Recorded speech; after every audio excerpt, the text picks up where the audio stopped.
This all started a few days ago with a group of priests performing some sort of ritual, their faces clearly brimmed with fear. And sure enough, one by one, the priests burst into blue flames, their screams getting lost within the night. Elsewhere, a boy named Rin Okumura brawls with a group of teenagers, stopping them from hurting a group of pigeons. Getting home following this fight, he gets chewed out by his adoptive father, Shiro Fujimoto, who is a priest and exorcist at the monastery. As the others at the church compare his careless self with his younger and better twin brother Yukio, Rin shouts at them to stop babbling. Truth hurts, lil bro. Suddenly, the church heater explodes with the same blue flames from earlier. Coincidence? I think not.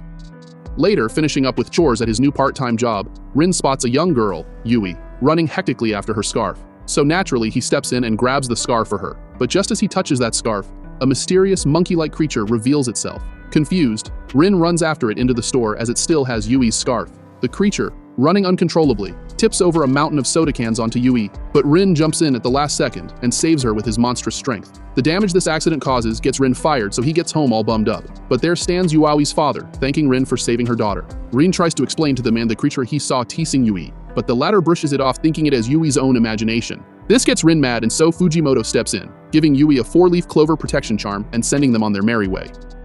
Later that night, Fujimoto heads to the church basement. There he opens an old box, where lay a blue katana with a seal. Apparently that seal is burning up, leading Fujimoto to mutter, "I thought so."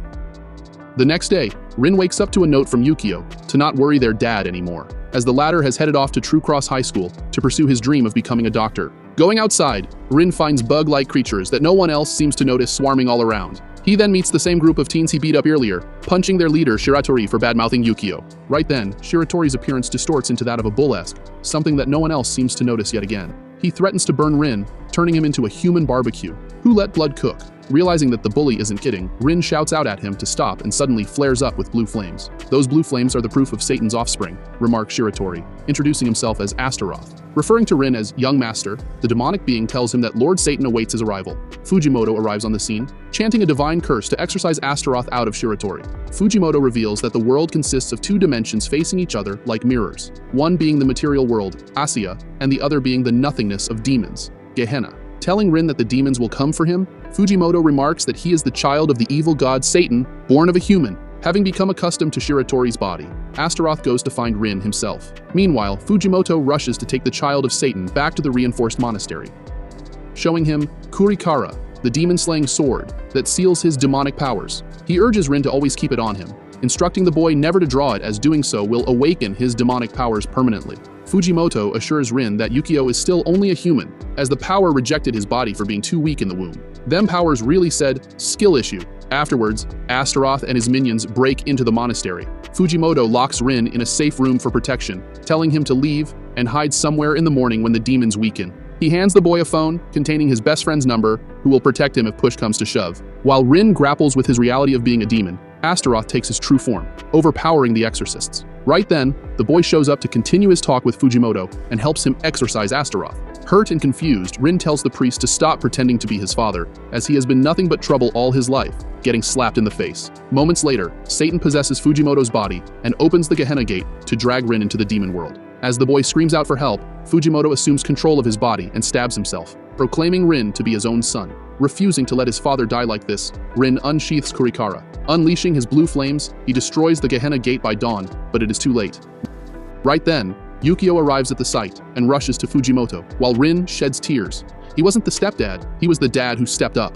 Later at Fujimoto's grave, Rin calls his best friend as instructed. Suddenly, Mephistopheles and his exorcists arrive. Expressing condolences for his friend's death, the weird man announces his intentions to dispose of Satan's son in the name of the Vatican. However, Rin insists on becoming an exorcist himself to beat Satan's ass in the name of his real father, Fujimoto. Impressed, Mephisto accepts Rin's request. Rin bids the monastery, his home for the last 15 years, farewell, wondering why Yukio hasn't talked to him at all. Afterwards, Mephisto shows up to meet him in a pink limo. Slay Queen. Right then, Yukio comes over to greet them as well, referring to Mephisto as Mr. Faust, as he goes by Johann Faust V in public. The three then head for True Cross Academy. There, Rin gets impressed by Yukio's speech as the freshman representative in the welcome ceremony. After taking a tour around the massive school, Rin comes across Mephisto in his shape-shifted dog form, who gives him a key that will take him to the cram school for exorcists through any door. Entering his exorcist class, Rin finds out that Yukio is his teacher and has been studying exorcism since he was 7. Shocked, Rin shouts, "Subscribe to the bloody channel." Just kidding. No, he doesn't. But do subscribe though, so you don't miss out on part 2.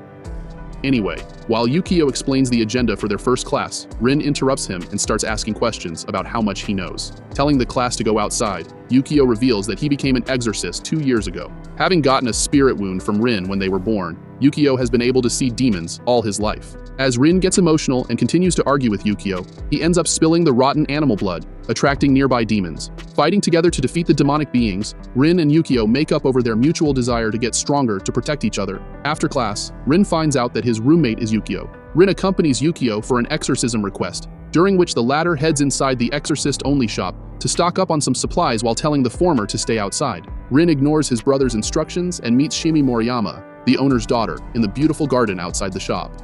Telling Rin that it belonged to her grandmother who died recently, Shimi expresses her desire to go to the fictional Garden of Amahara, where God has gathered all the plants and flowers of the world. They really stole Sanji's whole all-blue flow, but made it green. Right then, Yukio shows up with the shop's owner, diagnosing that Shiemi is being afflicted by a low-level Dokalfur demon that dwells at her family's garden. Suddenly, the girl collapses out of exhaustion and later dreams about making a promise with the fairy of the garden to protect her grandma's treasure. At night, Rin talks with Shiemi, realizing that she blames herself for her grandma's death. Telling the girl to stop making her mother worry, Rin snaps her out of it. He makes Shiemi remember her desire of visiting the Garden of Amahara, vowing to chop the roots that are keeping her here to pieces. Working together, the Okamura brothers save Shimi from the demon's clutches, rekindling the damaged relationship between the daughter and her mother in the process. The next day, Shimi starts cram school. While Rin blushes at her sight, his fantasy gets shattered when he sees the girl seemingly crushing on Yukio. Guess bro really is the better one, no? Rin dreams of becoming the top exorcist in his class, someone who is praised and beloved by his peers, though his pipe dream is interrupted by a teacher waking him up to pay attention in class. Ryuji, another student with a rebellious appearance, glares at Rin in annoyance, having doubted his presence in cram school since day one. Dude doing tricks on it. Afterwards, Yukio hands the class their graded tests back, revealing Rin's remarkably low score, in contrast to Ryuji's exceptionally high ones. The two get into an argument, with the latter having a problem with the former's continuous slacking in class. Throughout the day, Rin and Ryuji continue to fight and clash against each other, even during practical training. While the teacher instructs Ryuji to stay out of trouble, his friends Shima and Koneko reveal his goal of defeating Satan to Rin. The group informs him that Ryuji is working hard to rebuild their temple, as its reputation got tarnished during the Blue Night incident 16 years ago, when Satan simultaneously slaughtered many of the world's prominent exorcists. As the arguments continue in the teacher's absence, Ryuji gets tired of everyone looking down on his goal and rushes to attack the Reaper demon to prove his determination. However, Rin intervenes and calms the demon, announcing himself to be the one that will defeat Satan. Bro is self-aware about his plot armor. In the distance, Yukio lowers the gun that he was pointing at Rin in case he unsheathed his Kurikara. He notes that Mephisto has much less control over Satan's power than he thinks. Meanwhile, Mephistopheles meets with Earth King Amamon and talks about Rin as their youngest brother. Having overslept, Rin rushes to class, not before eating some food. Later at the school's co-op store, he fights with Ryuji over the last of a sandwich. Nearby, 3 girls ask Yukio to eat their homemade lunches, though he declines, dragging Rin away to a cafe as an excuse to have lunch with his brother. There, Rin is surprised to discover that the school provides extremely fancy foods, with just as fancy a price tag. He asks Mephistopheles to lower the prices, getting refused. To rub salt in Rin's wounds, the principal hands him a measly 2,000 yen allowance for the entire month to cover his expenses instead. My guy's a certified brokey. Coming up with the solution for their situation, Yukio suggests that he will finance the groceries for Rin to cook lunches for the both of them, considering it's one of the only things the latter is good at. Of course, Yukio plans on solving the 2 problems of girls offering him lunches, and Rin oversleeping with this scheme as well. Preparing the side dishes for the next day's lunch, Rin goes to sleep, only to have them be eaten by next morning.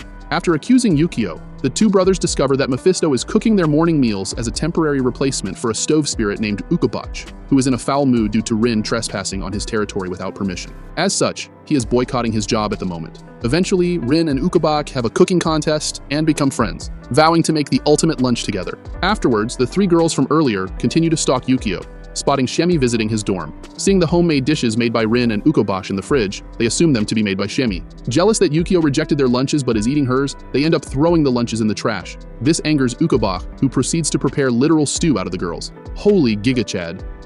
Calming the stove spirit down with a pep talk, Rin forces Yukio to eat the lunches that the girls put their hearts and souls into. Yukio then gets sick from overeating, Being granted some time off by Mephisto, Rin and Ukobach prepare a large stamina lunch to help him recover. Though, little do they know, Yukio is starting to hate food due to their shenanigans. With the X-Wire authorization exams coming up soon, Rin talks with the guys to learn about its details. Seeing him having fun with the guys in the class, Shiemi vows to pull herself together and make some friends of her own. Later, a teacher conducts a test to see if any of them has the talent to tame familiars. The thick-browed girl named Izumo Kamiki summons an impressive 2 white foxes at once, while Shimi manages to tame a small green man spirit that she names Ni. Shimei then tries to befriend Izumo, only to end up getting used. Special place in hell for bullies like this far. Paku, Izumo's best friend, expresses concern for Shiemi, but the latter is brainwashed into thinking that this is what friends do. After the first X-Wire quiz during the 1-week training camp at the old dormitory, Rin pulls Shiemi aside and tells her to stop being Izumo's servant. However, despite realizing her situation,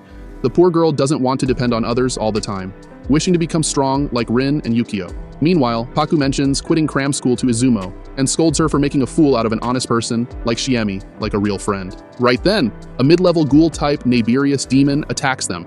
Rin rushes to help them, but is unable to draw his sword in front of them. Shiemi then arrives on the scene, treating Paku with herbs provided by her plant-type familiar Ni. This gotta be Snoop Dogg's favorite familiar. Overpowered by the ghoul, Rin inches towards drawing his sword, getting saved by Yukio. Afterwards, Izumo bursts into tears for not being able to help her only true friend. Elsewhere, the ghoul retreats to the taming instructor, who laments becoming a pawn to a demon. Having nightmares of her recent conundrum, Izumo takes a stroll around the dormitory and meets Rin, making him promise not to tell anyone that she cried. Visiting Paku, Izumo apologizes to her for not being a nicer person, but gets assured that she is fine, just the way she is. Why you always lying? Later, Rin wonders why the demons attacked his classmates if they are after him. Afterwards, during the Arya class where the students learn about chants used by exorcists to fend off demons, Kamiki unusually forgets the incantation. She then gets into a fight with Ryuji, mocking his goals of becoming an Arya and defeating Satan. The commotion causes the entire class to get punished by Yukio, since the boot camp's goal is to bond with each other as well, given that exorcists cannot fight alone. When Yukio leaves for a 3-hour mission, the lights suddenly go out and the students get attacked by the same ghoul from earlier, in spite of the former's barriers. While Rin seemingly lures the monster away from his classmates, another one emerges. Blood pulled out Naruto's shadow clone jutsu. Forced to bring out his blue flames to beat the monster, Rin learns that the demons were sent by the teacher from earlier to confirm his identity as the son of Satan. Meanwhile, with Koneko and Ryuji as Aryas, Shima as Monk, and Shiemi and Izumo as Tamers, the students work together to defeat their enemy as well, with everyone bonding over the experience. Later, Yukio comes back to the dorm, accompanied by the teacher who attacked the class. Just as Rin is about to lash out, Mephistopheles shows up, informing the students that the ghoul attack during the training camp was also their X-Wire exam at the same time. Surprise quizzes top 1 worst things in existence, no? As teachers were observing and testing them during it, Mephisto will decide the students' final grades after reading their reports. Later, Ryuji lashes out at the 2 guys who didn't help during the entire conundrum, one being a creepy ventriloquist and the other being a silent gamer. After thanking Shiemi for stepping up, the students question Rin about how he defeated a ghoul all alone. The latter nervously remarks that he just slashed it with his sword, convincing Koneko that he will become a great knight. Elsewhere, Yukio confronts Professor Neuhaus, the tamer teacher, about his decision to make Rin use his demonic powers during the exam. Neuhaus claims that he was following Mephisto's orders, telling Yukio to relax as he wouldn't kill his brother. Later, Yukio visits Shiemi at the shop to talk about her future as an X-Wire, reminiscing about the first time they met. At night, Neuhaus sneaks into the dorm to kill Rin and gets intercepted by Yukio. In the battle that ensues, the latter faces off against the former's strongest Naberius, overcoming the trial with his brother's help. Backed into a corner, Neuhaus reveals himself to be a survivor of the Blue Knight who lost his entire family and an eye at Satan's hands. I do not condone his behavior, but I understand. Hearing this, Rin promises to let Neuhaus have his way with him, as long as he doesn't drag any innocent people into this. This makes the professor hesitate, who warns Rin of others like him and walks away. Shimi then rushes to him, having made up her mind about being an exorcist. Later, Mephisto announces that all the students have passed the X-Wire exams and calls Amemon to handle what Neuhaus couldn't. Kuro, Father Fujimoto's cat Sith familiar before he died, learns about his master's demise, reverting to being an uncontrollable demon. Yukio gets assigned to deal with it, getting unwillingly accompanied by Rin. Though only Rin is able to understand what Kuro is mad about and hears it accusing the exorcists of being liars. The boy also learns that Fujimoto was a paladin, the highest rank in exorcists. Welcome to the big leagues, my guy. As Yukio prepares to exorcise it via an item given to him by Fujimoto, in case this happens, Rin insists on calming Kuro down himself, feeling the cat Sith's sadness due to telepathy between demons. Introducing himself as Fujimoto's son, Rin convinces Kuro that the paladin is dead. "Let's be friends," says the boy to the demon, making Yukio remember that this is exactly how Fujimoto tamed the creature. While Kuro bursts into tears and accepts Rin as his master, Mephisto, Amaimon, and Newhouse look on at the scene. These MFs are worse than paparazzi at this point. Afterwards, Rin and Yukio find out that the item given to them to exorcise Kuro is actually just catnip wine as a present for the familiar. Rin, Shima, and Izumo arrive at a beach for an X-Wire mission. While the boys handle the food stall, the girl goes for a swim, getting a cramp in her leg. A boy named Yohei saves Izumo, even calling her cute to go with it. Right then, the sea turns black. After learning that this phenomenon is caused by the ink of a kraken, the X-Wires find out that Yohei's father went missing while confronting the demon and plans to seek revenge against it. Later, the X-Wires get tasked to keep an eye on Yohei to prevent him from facing the kraken alone. Why not let Lil Bro F around and find out? Lame. Afterwards, Izumo volunteers to watch over Yohei, reaching some self-enlightenment while talking with him. In the evening, the kraken shows up and fights off against the exorcists. Kuro leaps to eat the demon, only to end up getting sick since cats cannot eat raw squid. While the X-Wires come up with a game plan, Yohei charges right in and attacks the kraken with a harpoon. Rin rushes to his aid, preparing to use his satanic powers to slay the creature. Suddenly, Yohei's father appears and reunites with his son, revealing that he actually befriended the kraken, but simply couldn't make it back home until now, due to their collective lack of directional sense. Nah, Oda-level fake-out death. Later, Rin, Shima, and Izumo wait for the bus to return home when Yohei arrives with his dog to bid them farewell. The girl gets disappointed upon realizing that Yohei found her cute just because she reminded him of his dog, who happens to have the same eyebrows as her. Regardless, Izumo deems the experience to be fun. Mephisto and the Earth King Amaimon keep an eye on Rin, while the boy and his classmates visit Mephiland, an amusement park. Dividing them into groups, Yukio assigns the X-Wires with the task of finding a ghost demon haunting the park. Rin pairs up with Shiemi, who is excited over finally being able to visit a theme park since she is too shy to do so otherwise. Afterwards, the two come across the ghost and find out that it's a pervy demon brat. As the kid runs away, Rin and Shiemi separate to look for him. The girl soon locates the ghost and realizes that he has the same excitement to play in the amusement park as her. In the meantime, Amaimon appears before Rin and steals his sword, forcing him into his demonic form. Pickpocket 100. Getting pummeled down by Amaimon, Rin loses control and taps into his satanic powers to attack him. Amaimon then causes an earthquake, putting Shiemi in danger. Hearing the girl scream, Rin rushes to her aid and regains control, using his demonic flames to protect her. The ghost thanks Shiemi for a fun day and disappears. All the while, Amaimon attempts to break Rin's sword. Suddenly, Yamada, the boy's silent gamer classmate, intervenes and saves him. Seeing this, Amaimon decides to end the little game and reverts Rin to his normal form, making him frightened by his loss of control and blacking out, reminiscent of his childhood. As Shiemi and Yukio rush over to Rin, Yamada reappears and removes her cover. Turns out she is actually a hot woman named Shura Kirigakure, a high inspector and upper first-class exorcist. Mommy? Telling the students to go back to the dormitory, Yukio and Shura Kirigakure drag Rin off to their base at the center of the Japanese branch of the Order of True Cross. After questioning Mephisto about his intentions with Rin, Shura takes the latter to the Great Cell for interrogation. Wish she dragged me to a cell. There, Rin learns that she is Fujimoto's former apprentice.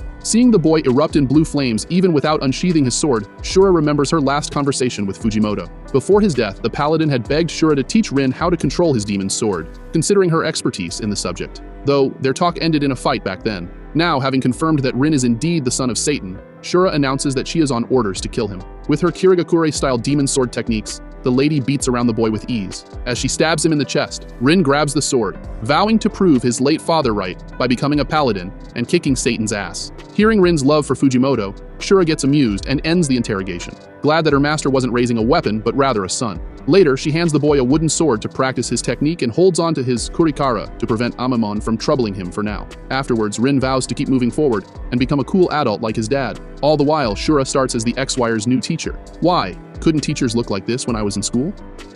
The first semester ends, and Paku heads home, leaving 7 X-Wires behind. Just as summer break begins, Yukio announces that the students will be undergoing a 3-day-long training camp at a forest with him and Shura. There, Rin impresses everyone with his cooking prowess, making him feel warm and fuzzy at the realization that he has friends now. Happy for you, lil bro. Soon the test begins, having the stipulation of deciding who will get the 3 permissions to take part in actual missions. Finding the lanterns, lighting them, and coming back to the base on a first-come, first-serve is their task. Rin gets told by Shura to be extra careful about using his powers, since hiding the blue flames in the dark forest is an impossible endeavor. During the search, Shiemi ends up getting hurt by the demons in the forest. Enraged, a bit of Rin's demonic powers slip out, almost exposing him to Ryuji. Moments later, Shiemi wakes up, and Shima meets up with them as well. While Koneko messages them for help, Mephisto and Amaimon hover over the forest nearby. Nah, bro, gotta get a restraining order against them. Turns out the lantern is actually a giant demon that eats living beings once lit, and is impossible to be carried by one person alone, making the group realize that they have to work together to complete it. Through their combined efforts, the 5 X-Wires except Izumo and Nemu Takara almost get back to base with the lantern. Suddenly, Rin gets attacked by a giant moth. Rescuing Rin, his friends tell him to stop tackling everything alone and rely on their help, as he won't be able to face Satan alone. The boy questions what they would think if they find out his true identity.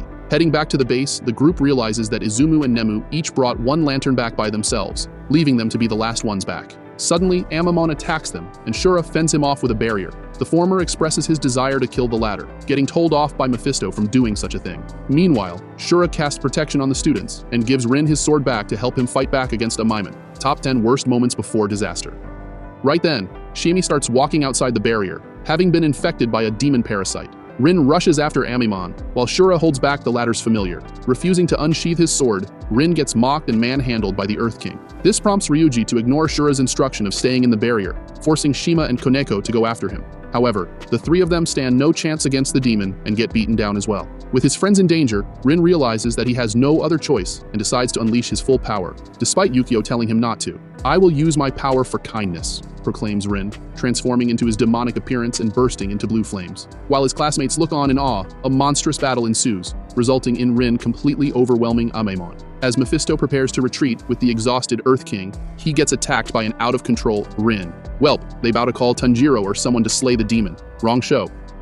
With his Kurikara beginning to crack, Rin loses control of himself and is about to attack his friends, getting calmed down by a hug from Shiemi. Right then, Arthur Augusta Angel shows up on the scene. Being the upper first-class exorcist from the Vatican and Shura's supervisor, he is the newly appointed paladin and looks to exterminate Rin on the Grigori Council's orders.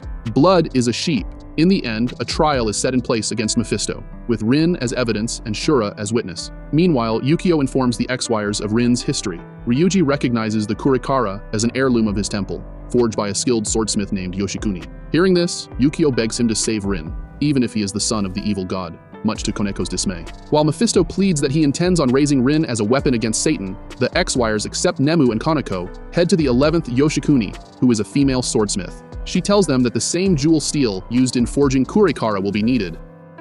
So, the group goes with Ryuji to an old temple to acquire it, where they face off against Mara demons that inhabit Buddha statues. Meanwhile, while Amaimon charges towards the trial, Mephisto proposes a gamble to the Grigori. He presents 2 options. Either Rin will become the savior of Asaya, or he will become the king of Gehenna. Why not both?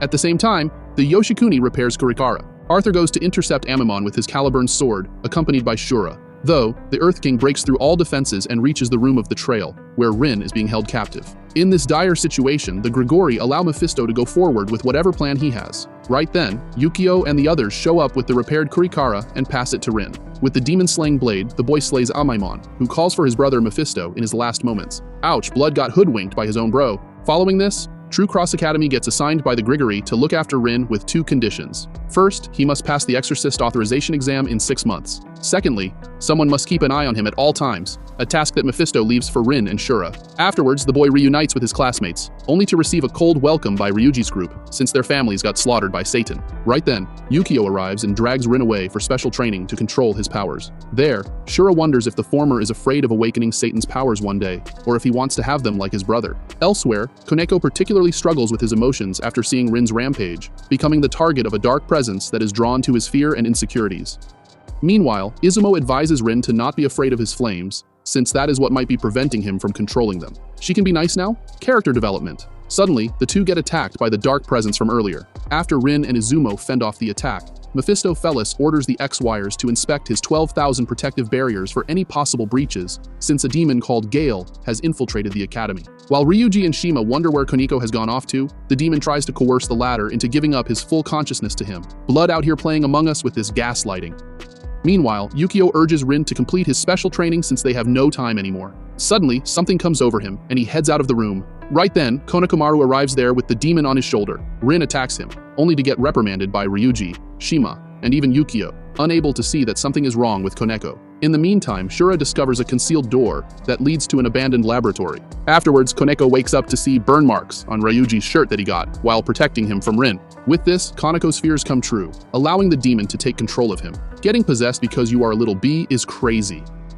He attacks Rin, while Ryuji and Shima try to snap him back awake. In the end, Koneko refuses to let the demon hurt Rin, causing it to take him hostage. Asking the former to put his trust in him, Rin rescues Koneko and successfully slays the demon. Later, overwhelmed by guilt, Konekomaru decides to leave the academy and return home. However, Rin and the rest of his friends convince him to stay, assuring him that they will face any and all upcoming challenges together. Yukio experiments with his blood, having weird purple markings appear on his arm. Meanwhile, the X-Wires discover that Izumo's birthday is approaching. On Shemi's suggestion, they decide to organize a surprise party for her. However, Izumo ends up getting suspicious of their actions, after seeing that everyone is avoiding her. Maybe they just hate you, lil sis. Paku hanging out with a flirt like Shima doesn't help the case either. While Koneko and Rin bond over baking the keiki, Shimi invites Yukio to the party. Afterwards, Izumo tails Shima and Paku, getting the wrong impression that they are dating and intervening. L. Wingman, though, she eventually figures out the real reason for them being together and insists that it's unfair to only start celebrating when it's her birthday.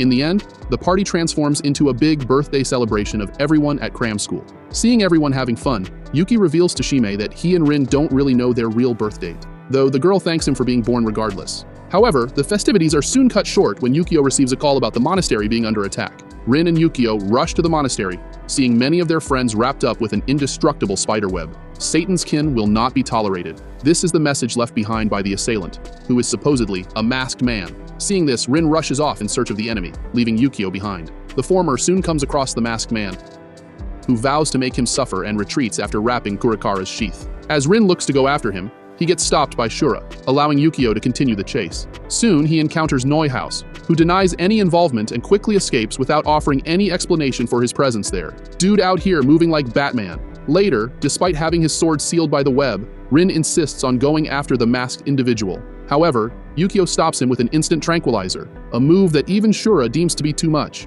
Along with other professors, Yukio goes after Neuhaus. Meanwhile, Rin wakes up and Shura gives him an ultimatum to learn control over his flames. Over with Yukio, Neuhaus ends up running away once again, and one of the professors gets wrapped in the spiderweb. To make things worse, they learn that the masked man has been spotted in the boys' dormitory of True Cross Academy. Arthur stops Mephisto from dealing with the situation, arresting him against charges of artificial life experimentation. Yukio heads inside to handle the situation without involving Rin, only to get taken hostage along with Ryuji, Shima, and Konekomaru. The masked individual calls over Rin, who arrives with Shura and other exorcists, who all end up getting captured. Determined to help them, Rin envelops everything in blue flames. However, his newfound control only burns the webs and frees everyone, defeating the attacker as well. Common Kai Control W. Whis would be proud. Seeing this, Yukio grits his teeth at not being strong enough to protect his brother anymore. Meanwhile, Neuhaus gets captured and reveals that the masked individual is actually his wife. Later, an exorcist takes Yukio to talk to someone. Shimi discovers an unconscious woman in the garden of the exorcist shop and helps her. Meanwhile, Yukio encounters a man with a burnt face named Ernst Frederick Egan. Claiming to be the Okamura brothers' grandfather, Ernst reveals that their mother Yuri wasn't killed by Satan, but rather was burned alive at the stake like a witch by the Vatican. He then takes Yukio to a secret anti-demon dragoon laboratory, suggesting that Yukio join him. In the Academy's great cell, Shura interrogates Neuhaus, and Rin goes in to listen. The professor reveals that his wife Michelle, aka the masked individual, got revived by a demon housing her corpse. However, as her body remembers that she was killed by Satan's blue flames, Michelle has turned into a vengeful demon herself, looking to kill anyone related to him. Doogies are probably like that 150-cent video, right about now. Eventually, Rin discovers that Shiemi is taking care of Michelle as she is the woman who appeared in her garden earlier, getting prevented from harming her. Later, Paladin Arthur arrives in the garden with the intention of killing Michelle, but Rin confronts him instead. As the boy fights back against the Vatican itself, Michelle sacrifices herself to protect him from the Order, dying in Neuhaus's arms with the hope of reuniting in the Garden of Amahara. Who can tell them? Right then, the bells ring for an urgent summons from the Vatican. There, Arthur finds out that Ernst Frederick Egan has dissolved the Grigori and assumed control of the True Control. With Yukio by his side, the man announces that it's time to go on the offensive against demons. Getting woken up by Kuro, Rin looks around the dorm room to see that Yukio still hasn't come back. Later, the X-Wires find out that Yukio has been appointed as the new head of the Japanese branch of True Cross Academy, along with receiving the title of Paladin. Rin finds out that Yukio is responsible for carrying out the plan called Jacob's Ladder, which involves driving away all the demons from the world, as per Ernst's orders. Equipped with special demon slayer weapons that take the power of slain demons to boost one's own exorcism, exorcists all around the world begin eliminating all demons from Asaya. However, the one-sided nature of the endeavor makes Shimi and the X-Wires question if what they are doing is right. They still only questioning it? Nah, everyone is slow. Meanwhile, Yukio reminisces about his conversation with Ernst about turning Rin and himself back to human by destroying Gehenna. Having spent the past 15 years in developing the ultimate weapon called Messiah, the man looks to gather huge amounts of demon blood via the new exorcism weapons, wanting to artificially open a Gehenna gate to fire Messiah inside it. Afterwards, Yukio gets into a fight with Rin after getting his ruthless methods questioned. Knocking the latter unconscious, the former takes him to Vatican headquarters. Later, Rin wakes up in a Casitas prison, with Mephisto locked up right across from him. After hearing about how the boy ended up there, Mephisto escapes. Blood really ditched him better than I ditch my plans. Ernst then shows up before Rin, referring to him as his grandson. News reaches Rin's friends that the Vatican plans to execute him, and they rush to its headquarters. Shura holds off Arthur, letting them go inside. Meanwhile, Ernst begins unleashing the Messiah, revealing that he intends on sacrificing Rin to open the Gehenna gate, much to Yukio's dismay. Sometime later, Rin's classmates arrive at his location and see Yukio enveloped in blue flames standing beside burnt corpses. Witnessing Rin's suffering, Yukio offers himself up to Ernst as the sacrifice to open Gehenna's gate instead, awakening his demonic powers. However, the Messiah fails to accomplish its task of destroying Gehenna miserably. While Ernst drowns in the swarm of demons, Satan reveals to Yukio that Ernst was the one who killed his mother, showing him their history as seen by himself. Yuri Egin, the daughter of the cardinal family's Ernst, comes across Satan's blue flames, realizing that she possesses an unnatural immunity to them. She ends up sympathizing with Satan, whose touch ends up turning everything to ash, no matter how much he loves it. So Yuri willingly stays secluded in a forest and allows Satan to inhabit her body. Showing him the wonders of the world, she even nurtures life with the entity, concluding that demons and humans can coexist. She a certified freak. Accused of forcing him onto Yuri, Fujimoto gets imprisoned. Eventually, the Grigori judge her to be a witch and prepare to burn her at the stake. In order to save her, Satan looks for a vessel to contain his power, only to end up burning whoever he possesses, resulting in the Blue Knight. With a single moment, he gets by possessing Ernst's body. Satan frees Yuri from her execution. Meanwhile, Mephisto frees the paladin Fujimoto, giving him Kurikara to slay Satan's offsprings. Yuri dies after giving birth to Rin and Yukio, leaving Fujimoto with the choice of killing them. However, seeing Rin smile, the paladin, feared for his cold-heartedness, decides to raise the children as his own. Mephisto laughs at the absurdity, proposing a gamble. If Fujimoto raises them as humans, he wins. Otherwise, if the children awaken to their true demonic nature, Mephisto gets to claim their lives. This dude always gambling. Someone take him to a casino or something. To make things fun, he helps Fujimoto by sealing Rin's power in Kurikara and gives a false report to the Vatican. Now, having seen everything himself, Yukio questions Ernst, who doubles down on his actions. The boy lets him sink into the Gehenna gate, after which Satan possesses his body. Rin wakes up, unable to believe his eyes. Conflicted with his own ideals, Arthur lets Shura run after the X-Wires. Meanwhile, Satan announces his plan to unite Asaya and Gehenna as one, preparing to kill Rin before he can stop him from doing so. Ryuji and the other X-Wires intervene, getting beaten down just by Satan's aura. Right then, Shura arrives there. Creating a distraction, she allows everyone to escape for the moment. Afterwards, Shura wants Rin to follow her plan to close the Gehenna gate first and foremost. However, he refuses to give up on Yukio and rushes out. Ryuji wants to follow him, but is made to understand that he will only be a hindrance in the battle and instead looks to help the people in town evacuate. Shura catches up with Rin, coming up with a plan to save Yukio, getting overheard by Shiemi. She better not F it up. Just as Satan thinks about realizing Yuri's dream of a united human demon, Shura shows up before him and begins talking to Yukio, albeit to no effect. Despite her best efforts, Shura soon starts getting overwhelmed by Satan's power. Seeing this, Shiemi intervenes and attempts to bring Yukio back. However, the girl gets captured by Satan, prompting Rin to give up on the plan and reveal himself. Never mind, she did in fact F it up.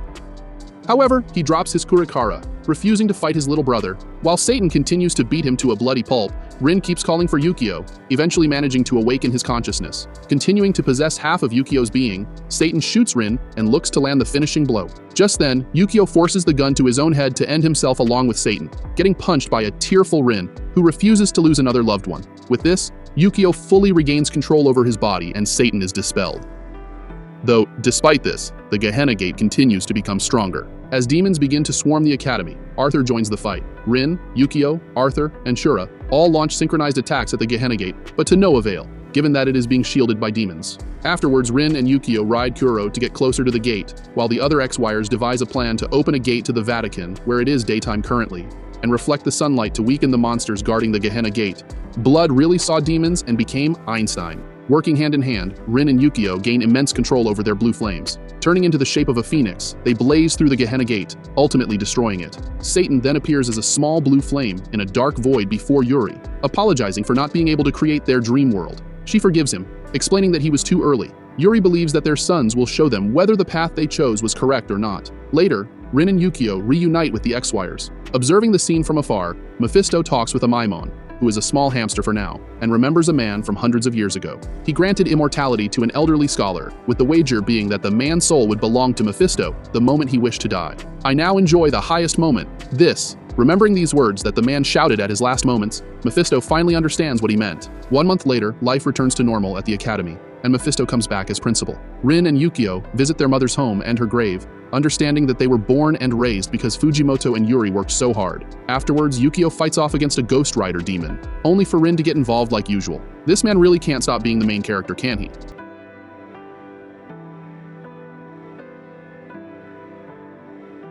Today we're diving into the thrilling world of Blue Exorcist, the movie, picking up right where Season 1 left off.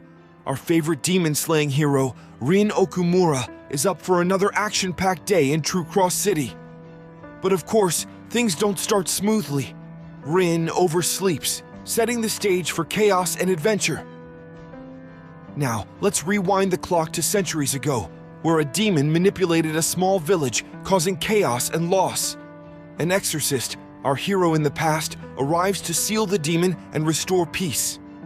Fast forward to the present day, and True Cross Campus Town is gearing up for a festival that only happens every 11 years. Rin, along with his brother Yukio and the X-Wire Shimi, embarks on a mission to confront a malevolent phantom train. Yukio's meticulous plan takes an unexpected turn, courtesy of Rin and Shimi, leading to a chaotic rampage and the discovery of a shattered shrine. Rin, Yukio, and Shimi find themselves on a mission to exorcise the phantom train, which spirals out of control after Rin and Shimi's attempt to save trapped ghosts. The aftermath reveals a demon on the loose, the adorable yet troubled Usamaro. As Rin befriends Usamaro, we learn of his heartbreaking origin. Once a benevolent kami, Usamaro turned into a demon after being betrayed and abandoned by the villagers he cared for. His power erased their painful memories, replacing them with artificial happiness. With Usamaro under the care of Rin, the town is soon infested with demons. Rin discovers Usamaro's power, realizing he's the same demon from a tale his father, Shiro Fujimoto, shared when they were children. In a poignant moment, Rin helps Usamaro understand the value of memories, even the painful ones. Despite their friendship, Usamaro's promise not to use his power crumbles under the weight of the demonic chaos during the festival. Usamaro, now part of Rin's makeshift family, decides to sacrifice himself to end the demon-infested chaos. Though forgotten by everyone else, Rin vows never to forget Usamaro and promises to visit his temple. Rin, our main character, gets involved in a mission with Shura and Yukio to recover the left eye of the impure king, a stolen demon relic. They find out that Saburota Todo, an exorcist in charge of the vault, has been possessed by a demon. A team is sent to Kyoto to investigate the attempted theft of the right eye of the impure king. Tensions rise among the team as they discover the truth about Rin. After hearing that, there was an attempt to steal the left eye's sister relic, the right eye of the impure king, in Kyoto. The Order sends a team there to investigate, including Shura, Yukio, and the Esquires, who are in conflict after learning the truth about Rin. The X-Wires arrive at Kyoto, and Ryuji, Konokomaru, and Renzo take the opportunity to reunite with their families, while Rin and the others tend to the exorcists of the Miyota sect, who got wounded guarding the right eye of the impure king. In the occasion, Rin meets Ryuji's father, and learns that Ryuji is resentful of him, as despite being the leader of the Miyota sect, he is not respected by the others, as he relegated his duties since the sect joined the True Cross Order. Meanwhile, Todo, with the left eye of the impure king replacing his own, contacts his mole inside the sect, planning another attempt to steal the right eye. the Myota sect has an emergency meeting to discuss the failed attempt to steal the right eye of the impure king and discover who among them is the traitor collaborating with Todo. In the occasion, suspicions were raised towards two of the sect's exorcists, Renzo's older brother Juzo and Mamushi, as they were present at the scene and were Todo's students in the past. But the head priest, who did not attend the meeting, was counted as a suspect as well, much to Ryuji's anger. As the plot unfolds, Rin faces challenges in controlling his flames and reconciling with friends. The traitor is revealed, but the right eye is stolen. Chaos ensues, and Rin's adopted father, Shiro Fujimoto, is connected to the Myota sect through a letter from Tatsuma Suguro. Shiro Fujimoto encountered Tatsuma Suguro while trying to take the demonic sword, Kurikara. Tatsuma's letter reveals the circumstances of how the sword, which is the Myota sect's main object of worship, came to Rin. The impure king has been revived. In his letter, Tatsuma asks Rin to use the Koma sword to fight, but will that even be possible? And to make matters worse, Mephisto suddenly appears with the news that Rin has been sentenced to death. Miasma spreads through the streets as the exorcists begin to counter the impure king's growth. Rin leaves with the other students to find Tatsuma. Yukio is on the front lines, unaware his brother has left his cell when he notices something strange. "You despise your brother, don't you?" Yukio is shaken as Todo tells him to admit his true feelings. Yukio reflects on the thoughts he's had since an early age. Meanwhile, Suguro has inherited the Guha-en, and with it, he and Rin head to the Sporangium. The Sporangium has finally burst, revealing the impure king. Assaulted by the miasma, Suguro barely maintains the barrier, and every passing moment brings him closer to his limit. Rin questions why he can't draw his sword, even when backed into a corner. Rin finally manages to draw the demon sword. Shura tells him to win a place for yourself in this world. However, there doesn't seem to be a way to stop the impure king's overwhelming growth. And if Suguro's strength fails, the barrier will collapse. With the impure king threat resolved, the blue flame in the night sky marks a significant turning point. The aftermath sees those affected by the incidents moving forward in their lives. The characters reflect on the challenges they faced, and a sense of closure descends upon the story. How was the video? We hope it was good. If so, please check these videos. Also, please comment down your thoughts and your suggestions for future videos. If you haven't already, please consider subscribing now to show the support to our channel. We hope to see you soon with another video right in this channel. Have a nice day.